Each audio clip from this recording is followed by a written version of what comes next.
Hey everybody, welcome to another edition of Time About the Movies. Today we're taking a look at the movies of July 21st, 1989. We only got two movies to look at today. Neither one of them were big successes because you still had the box office led by Lethal Weapon 2, Batman, and Honey, I Shrunk the Kids. But both of these movies have a cult following to them, especially this first one we're looking at today, Weird Al Yankovic in his first feature film, and that is UHF.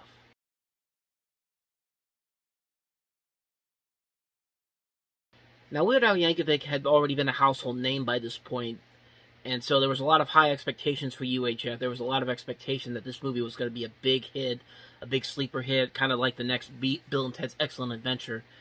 But this is Orion Pictures, and this was around the time when Orion Pictures was really falling into hard times. They would still be like winning awards, Academy Awards for Best Picture and all that, but their financial fortunes were unfortunately not as successful as they would have hoped they would have been, and they were expecting a lot for this movie to do very well. It scored very well with test audiences. It's not really a critical movie because this movie did not do very well critically either.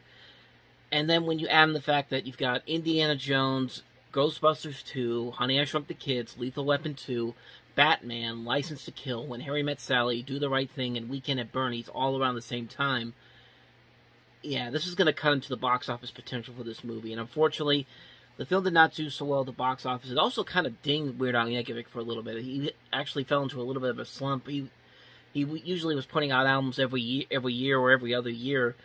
It took him like 3 years to get back on track until he did his next album, which was basically a parody of Nirvana's Smells Like Teen Spirit. I love Weird Al Yankovic. I mean, I think he's still one of the funniest and most brilliant musicians out there. And this movie is pretty friggin' amazing. Like, this is a hilarious movie. I'm disappointed that it didn't have the strong following at first, but it did have the big following afterwards. I mean, this is a really funny, silly movie. This was really a movie that should have been. This is just what you'd expect from a Weird Al Yankovic movie. It's very funny, very silly, very over the top, very creative, and just downright silly, just downright fun, downright over the top. It's just everything you could expect from a movie from Weird Al Yankovic, and it's just not much more I can say about it, man. It's a classic movie. I'm glad it has found an audience over time. I'm glad that Weird Al Yankovic continues to still be as funny and as creative and as inventive as he has been, even after this movie came out. This movie is just a great, great film. If you haven't seen UHF and you love Weird Al Yankovic, you gotta see this movie. I can't recommend this movie enough. UHF is a great film. Moving on to the second movie of the two that we're looking at today, we have Shag the movie.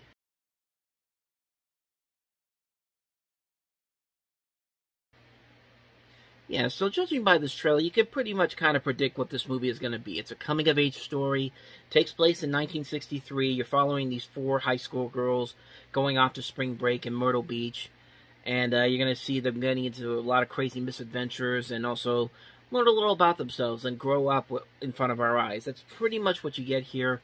The biggest problem I think this movie overall has is that the script is kind of generic. But in a way, I still kind of enjoy this movie, largely because of the actresses they have here. These are four very good actresses working with the material here, and I think they really up the movie to another level because of how good their performances are. You got Bridget Fonda, you got Phoebe Cates, you got Annabeth Gish, you got Paige Hanna. You like these characters a lot. You can relate to these people as they go through this adventure throughout the course of the film. Like I said, the biggest problem I have with the movie is that the script is just kind of... It's okay. It could have been a lot better. It's co-written. The co-writer of this was Terry Sweeney, who was on SNL for a little bit, and Robin Secord, who would go on to write movies like Matilda and Memoirs of a Geisha. It's just some of the movies I can think of at the top of my head right now.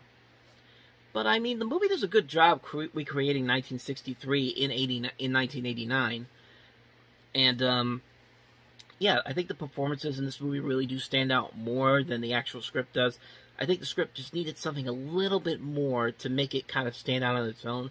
It's obviously trying to be like another American Graffiti, but it just doesn't have that same spark that American Graffiti had that made that movie stand out on its own. So, yeah, Shag, decent film, good performances carry it over. Could have been a lot better if the script had been a little bit more clever, a little bit more smarter.